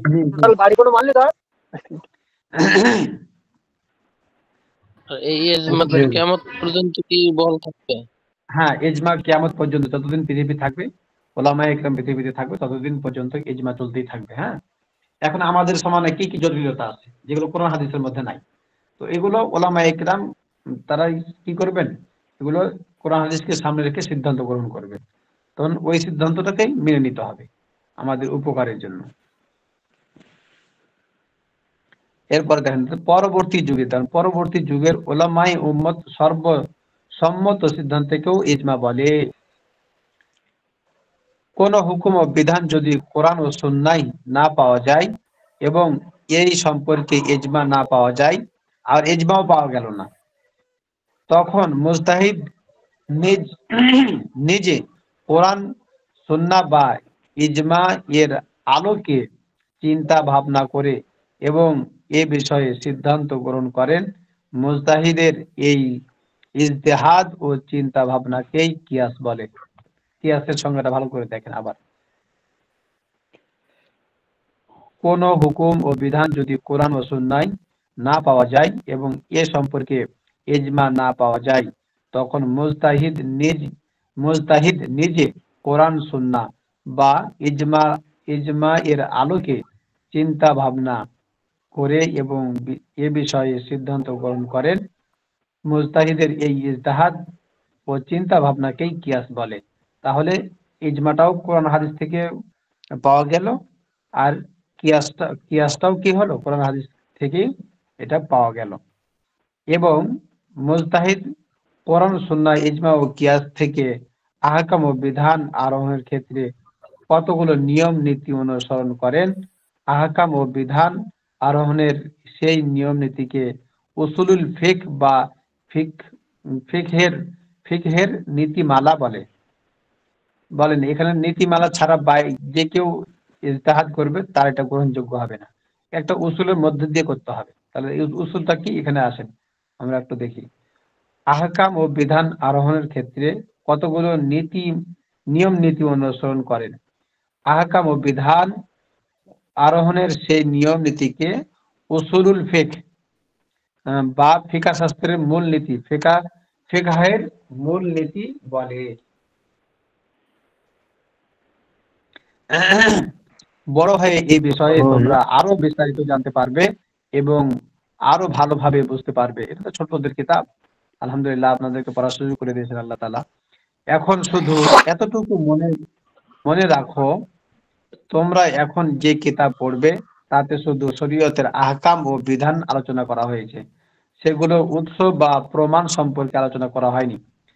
পরে বড় বড় কিতাবে তোমরা প্রতিটি আহকামের উৎস বা প্রমাণ সম্পর্কে জানতে পারবে ইনশাআল্লাহ। তাহলে এই পর্যন্ত মোটামুটি আমরা কোরআন সুন্নাহ ইজমা কিয়াস সম্পর্কে জানতে পারলাম, তাই না? জি জি। তারপরে আরো আছে অনেকগুলো কথা। তারপরে যে শুরু হবে তাহারাত থেকে প্রথম অধ্যায়। আমরা তার মূল কথা কতটুকু বাজছে সময়, আরো 10 মিনিট আছে, আমরা একটু তাড়াতাড়ি পরে শেষ করি, তাহলে আগামী সপ্তাহে আমরা মূল কিতাবে চলে যেতে পারবো। মূল কথা, যে শাস্ত্র অধ্যয়ন করলে শরীয়তের আহকাম ও বিধিবিধান জানা যায় সে শাস্ত্রকে ইলমুল ফিকহ বা ফিকহ শাস্ত্র বলে। তাহলে ফিকা কাকে বলে বুঝতে পারলেন? এগুলো একটু আপনারা কয়েকবার পড়ে নেবেন ইনশাআল্লাহ, তাহলে আপনাদের মনে চলে আসবে, মনে থাকবে। যে শাস্ত্র অধ্যয়ন করলে শরীয়তের আহকাম ও বিধিবিধান জানা যায় সে শাস্ত্রকে ইলমুল ফিকহ বা ফিকাহ শাস্ত্র বলে। নাম্বার 2, শরীয়তের যাবতীয় আহকাম ও বিধিবিধানের বিধানের উৎস 4টি, যথা কোরআন, সুন্নাহ, ইজমা, কিয়াস। তারপরে আছেন 3, শরীয়তের 4 উৎস থেকে আহকাম ও বিধান আরোহণ করার যোগ্য ব্যক্তিকে মুজতাহিদ বলে, আর যাদের ইজতিহাদের যোগ্যতা নেই তাদেরকে মুকাল্লিদ বলে। মুকাল্লিদদের কর্তব্য হলো মুজতাহিদদের মাযহাব অনুসরণ করা। মানে যারা আমরা ইজতিহাদ করতে পারি না, আমাদের উচিত হলো মুজতাহিদদের পথ দেখানো পথেই চলা। একটা ইমাম আবু হানিফা রাহমাতুল্লাহ আলাইহি যে পথটা তিনি বের করে দিয়েছেন, আর ওই পথটা তো আমি আবাইড করতে পারবো না, ওইরকম যোগ্যতা তো আমার নাই। সেই ক্ষেত্রে তার পথটাই অনুসরণ করাই হবে আমার জন্য, আমি মুকাল্লিদদের জন্য এটা উচিত। তারপরে নাম্বার 4, সাহাবায়ে কেরাম রাদিয়াল্লাহু তাআলা আনহুম এর সর্বসম্মত সিদ্ধান্তকে ইজমা বলে। পরবর্তী যুগে উলামায়ে কেরামের সর্বসম্মত সিদ্ধান্তকেও ইজমা বলে। নাম্বার 5, কোরআন ও সুন্নাহ ও ইজমার আলোকে মুজতাহিদ নিজে চিন্তা ভাবনা করে যে সিদ্ধান্ত গ্রহণ করেন সেটাকে কিয়াস বলে।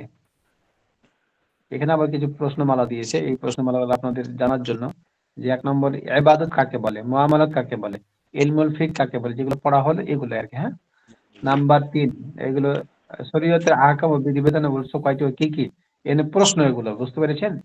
তারপরে শরীয়তের দৃষ্টিতে আহকাম ও বিধিবিধানের গ্রহণযোগ্য হওয়ার জন্য শর্ত কি, মানে এগুলো আপনাদেরকে আমি কিন্তু এই যে প্রশ্নমালা 1 থেকে 11 পর্যন্ত আছে, এই প্রশ্নমালাগুলোর আমি আপনাদেরকে প্রশ্ন করব যে ইবাদত কাকে বলে বলেন। একজন তখন বলবেন যে ইবাদত বলা হয় আল্লাহ তাআলার সন্তুষ্টিকে, যেখানে যেটা প্রথম আল্লাহ তাআলার সন্তুষ্টি অর্জন করার জন্য যে ইবাদত করা হয়, যেমন সালাত, সিয়াম, যাকাত আছে না, যে আমরা আল্লাহর প্রতি অনুগত প্রকাশ করি শরীয়তের পরিভাষায়, সেগুলোকে ইবাদত বলে। ইবাদত কয়েক প্রকার, সালাত, সিয়াম, যাকাত, হজ, এগুলোই তোমাকে আপনাদের উত্তর দিতে হবে। তারপরে আছে না যে মুআমালাত কাকে বলে, ইলমুল ফিকহ কাকে বলে, শরীয়তের আহকাম ও বিধিবিধানের উৎস কয়টি ও কি কি, শরীয়তের দৃষ্টিতে আহকাম ও বিধান গ্রহণযোগ্য হওয়ার জন্য শর্ত কি, এগুলো আপনাদের জিজ্ঞাসা, আমি প্রশ্ন করব আপনারা উত্তর দিবেন, আমি জিজ্ঞাসা করব আপনারা উত্তর দিবেন। তাহলে এই যে উত্তর দেওয়াটা তখনই আপনার জন্য সম্ভব হবে যখন আপনি পড়বেন, আর না পড়লে পরে আপনার জন্য প্রশ্নের উত্তর দেওয়া সম্ভব হবে না। বুঝতে পেরেছেন কি? জি ওস্তাদ। এই জন্য আপনাদেরকে পড়তে হবে। হুজুর একটা প্রশ্ন করবো আচ্ছা, হুজুর আমি। ঠিক আছে, এখন যে আপনাদের প্রশ্ন শুনবো। হ্যাঁ, জি জি, প্রশ্ন করেন ভাই। জি হুজুর, মুকাল্লিদ কাকে বলে হুজুর একটু জানতে চাই। মুকাল্লিদ মানে কোন ইমামের পথ অনুসরণ করা কি মুকাল্লিদ বলে, অথবা মাযহাব মানা কি মুকাল্লিদ বলা হয়।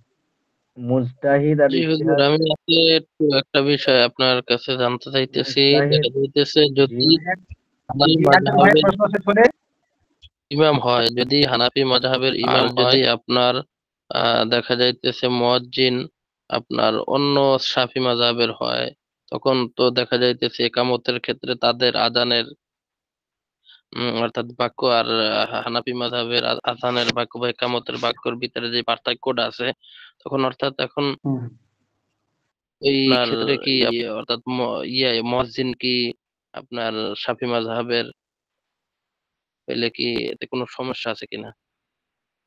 কথা হলো ভাই যে মসজিদ মানে যে নিয়মে চলে, যেমন হানাফি মাযহাবের মসজিদ আছে, শাফি মাযহাবের মসজিদ আছে, তো যেই মসজিদটা যে নিয়ম অনুযায়ী চলে সেই নিয়ম অনুযায়ী মুয়াজ্জিন রাখলে সব থেকে বেশি ভালো। যদি মনে করেন যে অন্য কোনো মাযহাবের মুয়াজ্জিন রাখেন, তাহলে সেই ক্ষেত্রে মসজিদ কোন নিয়মে চলে ওই নিয়মে একামত দেওয়া। সে একামত যদি ডবল করে দেয়, এর জন্য সে সে ইমাম শাফি রহমতুল্লাহ আলাইহি থেকে বাদ পড়ে ইমাম আবু হানিফার দিকে চলে আসলে এরকমটা বিষয়টা না, বরং যে মসজিদ যে নিয়ম অনুযায়ী চলে সেই আমাদের নিয়মেই বাংলাদেশে একামত দেওয়া তার জন্য উচিত হবে।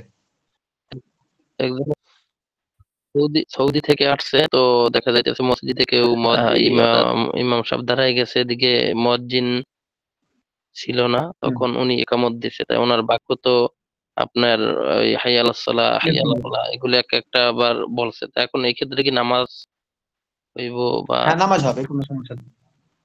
নামাজ হবে, নামাজের কোনো সমস্যা হবে না। হুজুর আমার নামাজ দুটো এটা প্রশ্ন আলাদা আছে ইবাদত, হুজুর। ইকামত হচ্ছে আলাদা একটা ইবাদত। হ্যাঁ, নামাজের জি সাথে হুজুর। একামতকে মানে মিশ্রণ করা যাবে না। একামত হচ্ছে আলাদা একটা ইবাদত, আর একামত হচ্ছে আলাদা একটা ইবাদত। তো সেই ক্ষেত্রে যদি সিঙ্গেল ভাবে কেউ ইকামত দেয়, এতেও কোনো কি হবে না, অসুবিধা হবে না। নামাজের সাথে হুজুর একামতের কোনো সম্পর্ক আছে কি? আপনি আবার বলেন কথাটা। বলতেছি নামাজের সাথে একামতের কোনো সম্পর্ক আছে কিনা? উম যদি একামত ছাড়াও কেউ নামাজ পড়ে, নামাজ হয়ে যাবে। তাহলে একামতের সাথে নামাজের কি থাকলো না, কোনো সম্পর্ক থাকলো না। বা নামাজ একামত দেওয়া হয় এই জন্য যে আমি নামাজ কি করবো, এখন নামাজ শুরু করবো। একামত মানে কি, এখনই নামাজের জন্য আমরা দাঁড়াচ্ছি। নামাজের জন্য এখন আমরা কি করতেছি, প্রস্তুতি নিতেছি। এটাকে বলা হয় একামত, এই জন্য একামত দেওয়া হয়। তো একামত আলাদা জিনিস, নামাজ হচ্ছে আলাদা জিনিস। নামাজ হচ্ছে একটা আল্লাহ তাআলার হুকুম, একামত হচ্ছে আল্লাহ তাআলার আরেকটা হুকুম। এই জন্য যদি কেউ একামত ছেড়ে দেয়, শুধু নামাজটা পড়ে, তাও তার নামাজটা কি হয়, আদায় হয়ে যায়। এই জন্য একামত যদি কেউ মনে করেন যে সিঙ্গেল ভাবে দিয়ে দেয়, তাও তাতে কি হবে না, অসুবিধা হবে না। তবে এটা একামত লক্ষ্য কি রাখতে হবে, সুন্নত না মুস্তাহাব না কোনো কোনো নির্ধারিত একটা তবে নাম এটা নাই? লক্ষ্য রাখতে হবে যে যে মসজিদটা যে নিয়মে চলে, ওই নিয়মেই একামত দিলে পারে কোনো ফিতনা হবে না। যেহেতু বলছিলাম যে একামত কি সুন্নত না মুস্তাহাব নাকি? আচ্ছা, একামতটা হচ্ছে সুন্নাতে মুআক্কাদা বা ওয়াজিবও বলা যেতে পারে। এই জন্য এই একামত সুন্নাতে মুআক্কাদা, এটা জরুরি, দিতে হবে। হ্যাঁ, একাই নামাজ পড়ার ক্ষেত্রে এটার মধ্যে ছাড় আছে। আবার যদি কেউ একামত দেয়, সেক্ষেত্রেও দুটা হুকুম পরিচালিত আছে, যেটা আপনি ভালো লাগে সেটা করতে পারবেন। এখন ওয়াজিব জি, তো উস্তাদ ছাড়া যায় না, এখন ওয়াজিব কি করবো? ওয়াজিব তো ছাড়লে ছেড়ে দিলে গুনাহ হয়। এখন ওয়াজিব হ্যাঁ, এই যে ওয়াজিব ওয়াজিব ছেড়ে দিলে গুনাহ হয়। তবে একামত এটা ওয়াজিব পর্যায়ে না হলেও এটা সুন্নাতে মুআক্কাদা। এটাকেও ছাড়া যাবে না। আর যেটা সুন্নাতে মুআক্কাদা, এটা ওয়াজিবের কাছাকাছি। ওয়াজিব না হলেও ওয়াজিবের কাছাকাছি। হুজুর আসসালামু আলাইকুম। হুজুর, আমার একটা প্রশ্ন ছিল। ওয়ালাইকুম আসসালাম। একজন বলেন হুজুর, ভাই। আমি এখানে পড়তে পড়তে আমার যদি কোনো প্রশ্নের বিষয়ে যেটা আমি মানে কোনো প্রশ্নের বিষয়ে যেটা আমি একটা মানে টিক চিহ্ন দিতে চাই বইয়ের মধ্যে কি লেখা যাবে? হ্যাঁ, আপনার পিডিএফ ফাইলে আপনি দাগ দিতে পারবেন, অসুবিধা নাই। মানে বইয়ের আমার কাছে হাত বই আছে, তো আমি এটার মধ্যে যদি একটু মানে চিহ্ন বা আমার বোঝার জন্য আমি যদি কিছু একটু মানে লেখালেখি করে বইয়ের সাইড পাশে পাশে আমার হ্যাঁ, আপনি দাগ সেরকম ভাবে টিক চিহ্ন দিতে পারবেন, টিক চিহ্ন দিতে পারবেন, অসুবিধা নেই। নাম্বার। জি, আসসালামু আলাইকুম। হুজুর মুজাহিদ কাকে বলে হুজুর? ওয়ালাইকুম আসসালামু সালাম। আলাইকুম। জি, বলেন। বইয়ের মধ্যে আমি পাবেন। বলতে চাচ্ছিলাম যে মানে যে যে পড়াগুলো আমাদের সামনে এখনো আসেনি সেই বিষয়ে প্রশ্ন না করে যেগুলো আমরা পড়েছি বা পড়াইছেন সেই বিষয়গুলো প্রশ্ন করলে সবার কাছে মনে হয় ভালো হয়। আজে বাজে প্রশ্ন যেটা আসেনি সেটা না করাই ভালো। যেটা জি জি সামনে ভাই, ঠিক আছে। আচ্ছা, একটা গুরুত্বপূর্ণ কথা বলেছেন। যাক, জি ঠিক কারো যদি বলেছেন ভাই। একটু থাকে জানা, তো এই যেহেতু মানে যেমন এমন হুজুর দেখে এই যে আউট প্রশ্ন না করা, যাতে করে হুজুর, আমাদের আমি লক্ষ্য আমার উদ্দেশ্য কথা শেষ হারিয়ে যায়। হয়নি এখন। আমার কথা শেষ হয়নি এখনো হুজুর। আমি বলতে চাচ্ছি যে যেমন এই যে ইকামতের বিষয়ে আলোচনা হচ্ছে এই বিষয়গুলো আমাদের এখনো পড়ার সামনে আসেনি। সুতরাং এই বিষয়গুলো আমাদের মানে প্রশ্ন না করাটাই আমার কাছে মনে হয় ভালো ক্লাস সময়। জি ঠিক। জি, জি, যেহেতু মাশাআল্লাহ। প্রশ্ন করার আর সময় কথা, এখন হুজুর আমি আমার এই আমার বিষয়টা নিয়ে এখনো কথা আগ্রহ বলতে চাচ্ছি। আছে এই বিষয়গুলো জিনিসটা আমি আমার একমত। একটা প্রশ্ন ছিল হুজুর, আচ্ছা, যে একজন একজন পড়া বলেন। সেই পড়ার হুজুর বিষয়ে আমার কথা শেষ প্রশ্ন হয়নি ছিল এখনো। আর কি। আচ্ছা, আমি এক কথা বলি, থামেন আপনার আমি থামেন, আমি আপনাদের নাম ধরে বলতেছি। ঠিক আছে, যে যেহেতু আমি ভাই বিদায় যে কথা নিতেছি। বললেন, সেটা হচ্ছে যে যে বিষয়টা সামনে এখনো আসেনি, এই বিষয়টাকে নিয়ে প্রশ্ন করলে পারে দেখা যাচ্ছে আমাদের সময়টা লস হবে আর কি। যে দেখা এলোমেলো যাচ্ছে হয়ে যে সময় শেষ হয়ে যাবে, কিন্তু পড়ানো হবে না। তবে যেই প্রসঙ্গে পড়া চলতেছে, সবক চলতে থাকবে, ওই প্রসঙ্গের কোনো একটা প্রশ্ন থাকলে যদি আহ, আপনি দেখেন যে না, প্রশ্নটা উত্তর আমি পাচ্ছি না, শেষের দিকে চলে যাচ্ছি, তবে সেই ক্ষেত্রে প্রশ্ন করা। আর আপনি যে প্রশ্নটা করবেন অবশ্যই ওই প্রসঙ্গে নিচে থাকবে। জি হ্যাঁ, পড়া এই থাকতে হবে। জন্য, হ্যাঁ, ওই জন্য ওই সাথে সাথে প্রশ্ন না করেন, দেখেন আপনি প্রশ্নটার উত্তর পাচ্ছেন কিনা। যদি না পান, সেই ক্ষেত্রে আপনি প্রশ্ন করবেন। বুঝতে হুজুর পারছেন ওই কি? কিতাবটা যে ঠিক বলতে ভাই। প্রশ্ন জোগাড় করেছে হুজুর, তার উত্তরটা তাহলে পাবেন হুজুর। যেই যেই পড়া বা যে অধ্যায় সম্পর্কে পড়া চলবে, ওই অধ্যায় সম্পর্কে যদি আপনার প্রশ্ন থাকে আলোচনা আর যদি প্রশ্ন না পান, জি হুজুর আমার আছে। তাহলে সেই ক্ষেত্রে আপনি প্রশ্ন করবেন। জি, জি একজন জি বলেন, একজন। জি হুজুর জি আমার আছে পড়ার মধ্যে প্রশ্ন। বলছিলাম, হুজুর বলছিলাম আপনি মুকাল্লিদের উত্তর দিয়েছেন, মুজতাহিদ কাকে বলে আর ইজতিহাদ কাকে বলে, এটা হুজুর জানতে ও চাচ্ছিলাম। আচ্ছা, আপনি তো ক্লাসে পুরোটাই ছিলেন না আপনি? যে মুজতাহিদের মানে এটা ভাঙা বলে দেননি যে মুজতাহিদ কাকে বলে, যে এটা আমি বুঝি। মুজতাহিদ যে কোরআন হাদিস থেকে মাসালা ইস্তেমবাদ করে, গবেষণা করে যে মাসালা বের করে তাকে বলা হয় মুজতাহিদ। আর ইজতিহাদ জি যেই জিনিসটা বের করেন সেটাকে বলা হয় ইজতিহাদ। আর আমরা যেটাকে আমরা মুকাল্লিদ জি আমাদেরকে বলা হয়, যেটা আমরা ইজতিহাদ করতে পারি না, গবেষণা করতে পারি না, কোরআন হাদিস থেকে মাসলা বের করতে পারি না, আমাদেরকে জি বলা হয় মুকাল্লিদ। কোন ইমামের পথ অনুসরণ আচ্ছা, করা কি বলা হয় কি মুকাল্লিদ, বা কোন মাযহাব জি অনুসরণ করা কি বলা হয় মুকাল্লিদ। জি হুজুর শুকরান আপনার হুজুর। নাম্বারটা দেওয়া যাবে হোয়াটসঅ্যাপ হুজুর এখন নাম্বার? কি আমরা বের হতে পারি হুজুর? হ্যাঁ, 10টা বেজে গেছে, আপনার চাইলে যে কেউ যেতে পারে। আমার একটা প্রশ্ন ছিল। হোয়াটসঅ্যাপ নাম্বারটা দেওয়া যাবে? আমার একটা প্রশ্ন হোয়াটসঅ্যাপ ছিল। নাম্বার আমি গ্রুপে দিয়ে দেবো, আপনারা ওখান থেকে আমার সাথে জয়েন হয়ে যাবেন, যাদের দরকার হবে। হুজুর গ্রুপে জয়েন হতে পারি নাই। একটু কথা বলার সুযোগ দেন আমাকে। হুজুর আমি একটা অনেক সময় কিছু পার্সোনাল, একটু দাঁড়ান, অনেক সময় আমাদের পার্সোনাল কিছু জানার বিষয় থাকে, সেই ক্ষেত্রে আপনারা ওই যে হোয়াটসঅ্যাপে আমি আমার নাম্বার দিয়ে দেবো, হোয়াটসঅ্যাপ নাম্বারটা, আপনারা ওখানে জয়েন হয়ে যাবেন। পার্সোনাল কথাগুলো হোয়াটসঅ্যাপে আপনার লিখে পাঠাবেন, ইনশাল্লাহ যতটুকু চেষ্টা করা যায় আমি ওখানে উত্তরটা দিব। আর অনেক সময় দেখা যাচ্ছে যে সপ্তাহের মধ্যখানে কোনো একটা বিষয় সম্পর্কে আমার জানা দরকার, তো এটা কাকে জিজ্ঞাসা করি, এরকম মনের মধ্যে থাকে। তো এটাও যদি আপনাদের মনে হয়, তাহলে আপনারা ওই যে আমার হোয়াটসঅ্যাপ নাম্বার দিয়ে দেবো, ওই গ্রুপে আপনারা লিখে পাঠিয়ে দিবেন। তো আমি সুযোগ বুঝে কোনো সময় একটা উত্তর দিয়ে দেবো, ওখান থেকে আপনারা পড়ে উত্তরটা নিয়ে নেবেন। বুঝতে পেরেছেন কি? জি হুজুর, আমাকে তো কোনো গ্রুপে জয়েন দেওয়া হয় নাই। হ্যাঁ জি, বলেন আপনি কোনটা বলতেছিলেন? বলতেছি যে আমাকে কোনো গ্রুপে জয়েন দেওয়া হয় নাই। গ্রুপে আপনি হতে পারছেন না, তাহলে আপনি এখানে কিভাবে আসলেন? অনলাইন ইসলামিক অনলাইন মাদ্রাসা থেকে একজনে নক দিছিল, তারপর আমি একটা ফর্ম ফিল করছিলাম, তারপর ক্লাস দিছিল, এর মাধ্যমে জয়েন হয়েছি। হ্যাঁ, আপনি ওই ওই কিভাবে ওই ভাই ওখানে ঢুকেছে, আপনি ওখান থেকে ঢোকার চেষ্টা করেন, অথবা আপনি সরাসরি ফোনে কথা বলবেন। ফোনে কথা বলে আপনি তখন কিভাবে আপনাকে জয়েন করানো যায়, তখন ওটা নিয়ে যারা কাজ করতেছেন এই সম্পর্কে ওনারা করে দেবেন আপনাকে। জি আসসালামু আলাইকুম হুজুর। হুজুর আমার একটা প্রশ্ন ছিল। হ্যাঁ জি, বলেন। হুজুর আমি জি আসসালামু আলাইকুম হুজুর। ওয়ালাইকুম সালাম। আমি বলছিলাম যে হুজুর আমার একটা যে জিজ্ঞাসা আছে। হ্যাঁ বলেন বলেন। যে হুজুর আমি মানে এই আলেম ক্লাসটা আমি ছেড়ে আমি কোরআনটা ভালোভাবে শিখতে চাই। কোরআন শিখতে চান? আপনার জন্য সব থেকে জি কোরআনটা আমি ভালো কোরআন শিখতে থাকেন, এখানে পড়তে থাকেন, দুটাই পড়েন। জি কোরআন পড়তে চাইলে আচ্ছা, আপনি আপনি আপনার কোন জেলা যেন? জি আমি আসাম ইন্ডিয়া থেকে বলছি। আসাম ইন্ডিয়া থেকে? আপনি যদি পড়তে জি চান জি জি তাহলে পারে আশেপাশে একটু নাই পড়ার মতো, আপনাকে কেউ পড়ার মতো নাই, সেখানে পড়তে পারেন। ও এই না, অনলাইন থেকে এরকম অনলাইন ক্লাস হবে না? অনলাইন থেকে পড়ানোর মতো এটা আছে, আমাদের এই যে পরীক্ষা জি জি জি আপনি আমার ওই হোয়াটসঅ্যাপ নাম্বারে যোগাযোগ করবেন আগে পরে। হ্যাঁ, আমি হোয়াটসঅ্যাপ নাম্বার দিয়ে দেবো গ্রুপে, জি ওখান থেকে আপনার নিয়ে আপনি আমার সাথে যোগাযোগ করবেন পরে। জি জি ইনশাআল্লাহ জি গ্রুপের নাম্বারটা দিয়ে দিলে ভালো হয়। আমি একটা বিষয় জানতে চাই। হ্যাঁ, গ্রুপে আমি নাম্বারটা দিয়ে দিচ্ছি, আপনারা গ্রুপ থেকে হোয়াটসঅ্যাপে যোগ হয়ে যাবেন সবাই। আসসালামু আলাইকুম। একটা বিষয় জানতে ওয়ালাইকুম চাচ্ছিলাম। সালাম।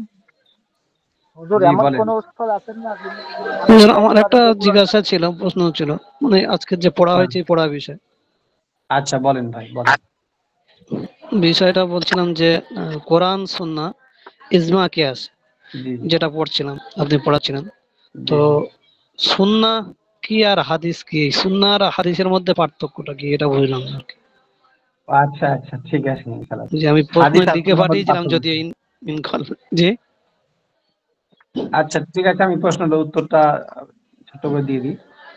জি জি সেটা হচ্ছে যে কোরআন আর সুন্নাহ, হাদিস আর সুন্নাহর মধ্যে পার্থক্য কি, তাই না? জি ভাই জি হাদিস আর সুন্নাহর মধ্যে তেমন বেশি কিছু পার্থক্য নাই। পার্থক্যটা হচ্ছে যে সুন্নাহ যেগুলোর উপরে আমল করা যায়, যে হাদিসগুলোর উপরে আমল করা যায়, ভালো করে খেয়াল করবেন, যেই হাদিসগুলোর উপরে আমল জি করা যায়, উম্মত যে হাদিসগুলোর উপরে আমল করতে পারে, সেই হাদিসগুলোকে বলা হয় সুন্নাহ। আর যেগুলোর উপরে আমল করা যায় না, সেই হাদিসগুলোকে সুন্নাহ বলে না, ওগুলোকে শুধু হাদিসই বলে। বুঝতে পেরেছেন? আচ্ছা, মানে যেটা বলছিলেন আপনি যে যে হাদিসগুলোর উপরে আমল করা যায় সেটাকেই বলা হয় সুন্নাহ, জি জি। আর যে হাদিসগুলোর উপরে আমল করা যায় না সেগুলোকে বলা হয় হাদিস। হুজুর জি আমি বেরিয়ে গেলাম। আচ্ছা, অসুবিধা যেমন নাই, একটা যে কেউ চাইলে বেরোতে পারে। যেমন এক একটা যদি মেসাল দিয়ে বলতেন একটু হ্যাঁ, আরো মিসালটা হচ্ছে ভাই বুঝে যে আসতো। এরকম অনেক হাদিস আছে যেগুলোর উপরে উম্মত আমল করতে পারে না। যেমন ধরেন যে শরীয়তে বিবাহে বিবাহ করার যেমন হাদিসগুলো আসছে, নবী সাল্লাল্লাহু আলাইহি সাল্লাম তিনি আহ, নয় নয়টা একসঙ্গে তোমার স্ত্রী উম্মাহাতুল মুমিনিন ছিলেন। তো সেই ক্ষেত্রে কি আমরা 9টা জি বিবাহ করতে পারবো? যেহেতু হাদিসের মধ্যে আছে, কিন্তু আমরা তো এটা হাদিসের উপর আমল করতে পারবো না। আমরা কেন পারবো না? যে জি না এই হাদিসটা শুধু হাদিস, এটা সুন্নাত না। এই সুন্নাহ হলে পরে এটা উপরে আমল করতে হবে। আর যেগুলোর উপরে আমল উম্মত করতে পারেন সেগুলোকেই সুন্নাহ বলা হয়। আর যেগুলোর উপর আমল করতে পারেন না, ঠিক এরকম ভাবে যে হাদিসগুলো আছে ওগুলোকে হাদিস বলা হয়। এত জি পার্থক্য। বুঝে আসছি, মাশাআল্লাহ, জাযাকাল্লাহু খাইরান। জি ভাই। হুজুর আমার একটা 075 প্রশ্ন ছিল। 5 113। এই যে আমি হোয়াটসঅ্যাপে আমার নাম্বারটা দিয়ে দিলাম, আপনারা এখানে হোয়াটসঅ্যাপে যোগ যোগ করে নেবেন সবাই। আমার লাস্টের নাম্বার হচ্ছে 113, অর্থাৎ 13 লাস্টে।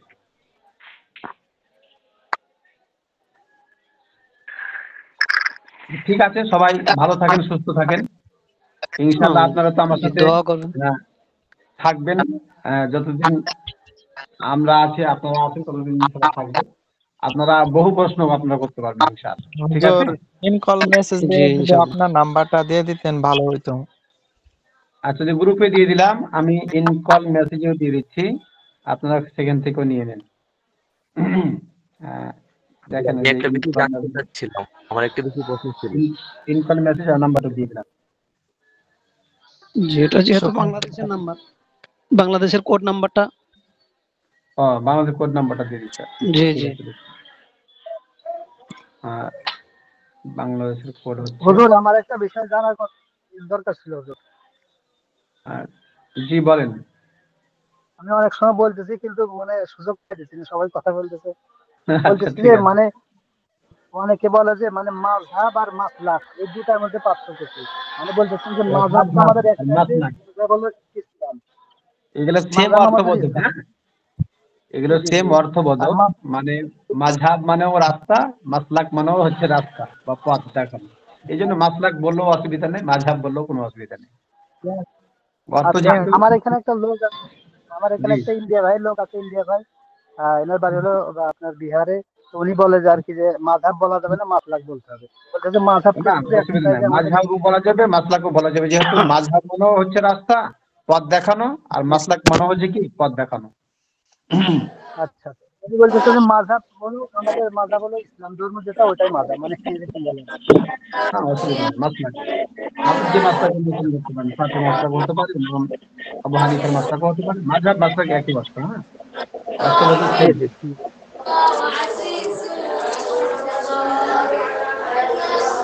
যে আমি ওই যে কি যেন চাইলেন, ওই উম, বাংলাদেশের হচ্ছে নাকি কোড নাম্বারটা? কোড নাম্বার 0088 দিয়ে দেন। আচ্ছা, ওই হচ্ছে